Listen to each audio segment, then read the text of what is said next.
Assalamualaikum warahmatullahi wabarakatuh. Perkenalkan, nama saya Rizky Indra Fanani dari SMK Telkom Darul Ulum Jombang dari kelas 12 RPL, ingin mempresentasikan sebuah materi pelajaran PBW atau pelajaran pemrograman berbasis web. Nah, di sini nanti saya akan dibantu oleh beberapa teman saya, yaitu diantaranya yang pertama Ahmad Nur Husain, yang kedua adalah Aris Bagus, yang ketiga adalah Muhammad Rafiq Naufal. Nah, di sini nanti saya akan memperjelaskan tentang apa itu sejarah, kelebihan dan kekurangan dari PHP. Assalamualaikum warahmatullahi wabarakatuh. Perkenalkan, nama saya Ahmad Husain, siswa dari SMK Telekomunikasi Darul Ulum. Di sini saya akan membawakan atau mempresentasikan bagaimana sejarah tentang PHP. PHP adalah kependekan dari PHP Hypertext Preprocessor. PHP adalah bahasa script yang ditenangkan disisihkan dalam HTML. PHP banyak dipakai untuk memprogram situs web dan dapat digunakan untuk membangun sebuah CMS.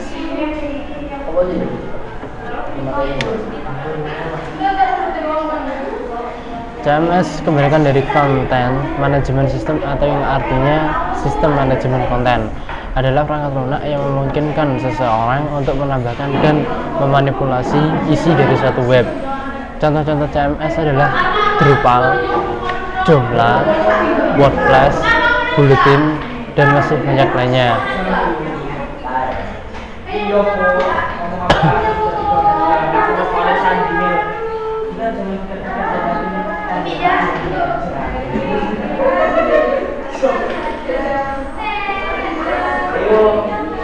Sejarah PHP. Pada awalnya PHP merupakan kebijakan dari Personal Home Page, pertama kali dibuat oleh Rasmus Ledgrave pada tahun 1995.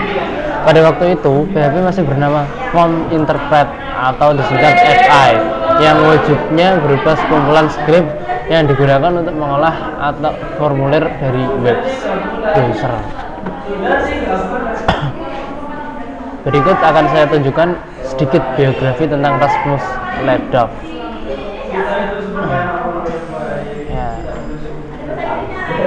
Inilah dia biografi tentang Rasmus Ledgrave.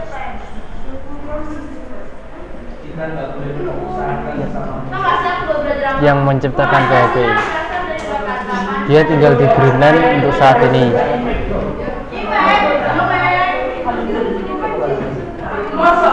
Baik. Selanjutnya, Rasmus menulis kode sumber tersebut untuk umum dan menamakannya PHP atau FI. Dengan perilisan kode sumber ini menjadi sumber terbuka, open source, maka banyak pemrograman atau programmer yang tertarik ikut mengembangkan PHP.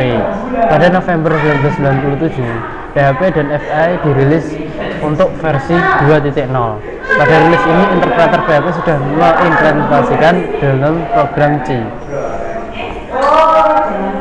Dan pada tahun 1997, sebuah perusahaan bernama Zen menulis ulang interpret PHP menjadi lebih bersih, lebih baik, lebih cepat. Lalu pada Juni 1998, perusahaan tersebut merilis interpreter baru untuk PHP yang meresmikan tersebut sebagai PHP versi 3.0. Dan singkatan PHP diubah menjadi akronim berulang atau PHP Hypertext Preprocessor.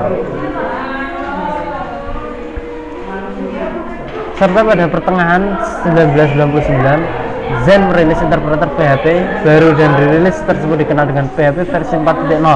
Versi ini adalah PHP yang paling banyak dipakai abad 21. Versi ini juga banyak dipakai sebabkan kemampuannya untuk membangun aplikasi web kompleks tetap memiliki kecepatan dan stabilitas yang tinggi. Pada Juni 2004, Zen juga merilis PHP versi 5.0. Dalam versi ini, inti dari interpreter PHP mengalami perubahan besar.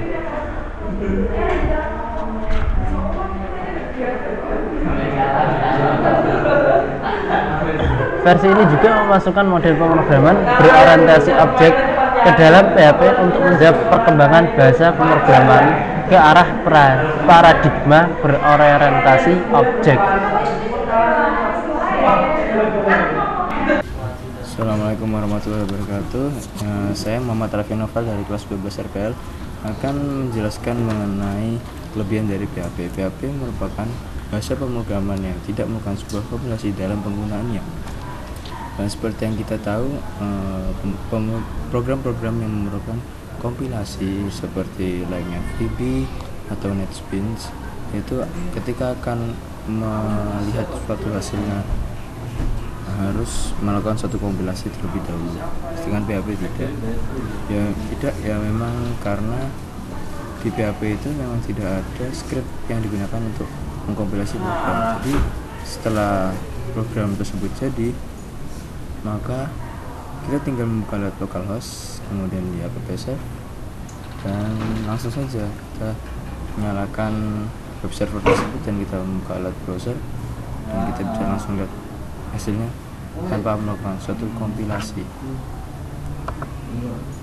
Dan kemudian web server PHP banyak web server PHP yang mendukung PHP banyak dan dapat didukung di mana-mana seperti APC, IIS, Likepad, dan Tomcat, Sitami, dan banyak lainnya, dan menggunakan konfigurasi yang sangat mudah. Dalam sisi pengembangan menjadi mudah karena PHP banyak pengembang-pengembang yang sekarang masih dalam tahap pengembangan dan bisa kadang saling membantu dalam pengembangannya. Dalam pengembangannya juga PHP merupakan script yang paling gampang digunakan. Buktinya banyak di dunia ini orang-orang menggunakan PHP dan banyak referensi, dan salah satunya ada di w3schools.com. Di sini banyak sekali tutorial mengenai PHP dan banyak referensinya mengenai array, kalender, kemudian date, directory, dan lain-lainnya. Banyak sekali, coba dibuka. Kemudian PHP merupakan bahasa open source yang bisa digunakan atau bisa digunakan oleh open source yang lain seperti macOS, Ubuntu, Windows, dan lain-lainnya. Dikarenakan PHP ini dibuka lewat browser, jadi semua browser juga bisa membukanya. Mau browser yang ada di OS Windows, macOS, atau Ubuntu, itu juga bisa membuka halaman PHP yang telah kita buat. Ya, kemudian kita lanjut.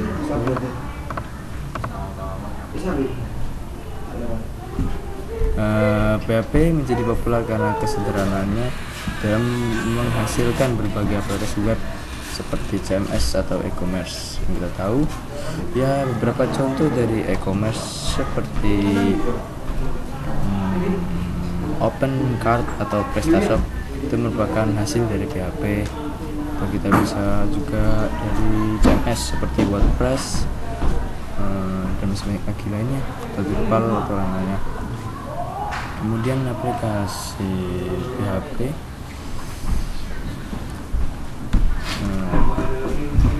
aplikasi PHP juga berkembangnya itu sangatlah cepat dibandingkan aplikasi CGI dengan Perl atau Python, yang bahkan lebih cepat dibanding dengan ASP maupun Java dalam berbagai aplikasi web. Yang ini aplikasi PHP sintaksnya itu mirip sintaks program C dan sangat mudah untuk dipelajari. Coba cari referensi di Wikipedia. Mungkin yang belum mengetahui sintaks program C bisa dilihat di Wikipedia. Kita lihat di Google juga banyak sintaks C. Kemudian komunitas-komunitas yang saling sharing PHP itu juga banyak, seperti diskusiweb.com, phpbuilder.com, dan masih banyak lagi lainnya. Atau bisa juga dibuka di W3Schools juga itu. Ya, dan berbagai script atau aplikasi gratis telah tersedia, kita bisa cari di Google lagi. Kita coba sharing script gratis PHP, kita bisa buka lagi di diskusi web atau PHP Builder. Banyak lah pokoknya. Ya, kemudian sintaksnya itu sintaks yang ditulis sintaks yang ditulis dalam PHP itu tidak akan muncul di kode search yang ada di web browser. Biasanya kita membuka kode search yang ada di web browser itu dengan klik kanan halaman atau klik kanan sumber halaman, itu kalau di Google Chrome. Nah, kita coba ambil contoh, kita membuka suatu script PHP yang sudah jadi, kita coba lihat sebentar.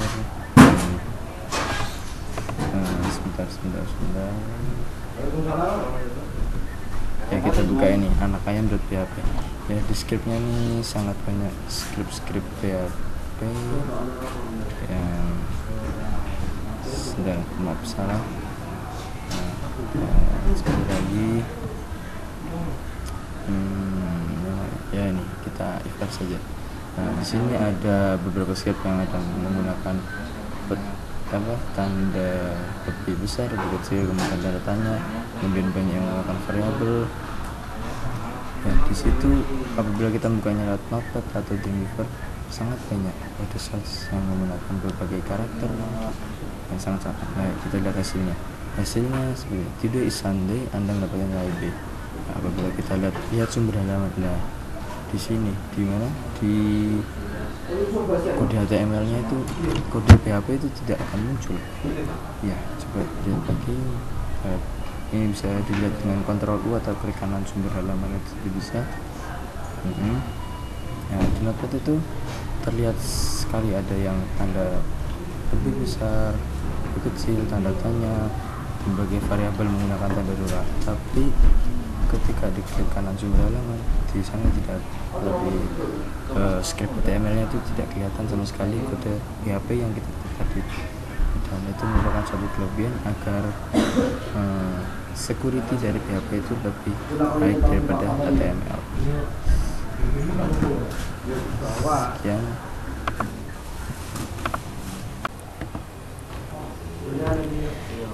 PHP juga memiliki kekurangan diantaranya: 1. Tidak detail untuk pengembangan skala besar. 2. Tidak mempunyai sistem pemrograman berorientasi dengan objek yang sesungguhnya. 3. Bisa memisahkan antara tampilan dengan logik dengan baik, serta mempunyai kelemahan security terhadap apabila programmer tidak jeli dalam melakukan pemrograman dan kurang memperhatikan isu konfigurasi PHP.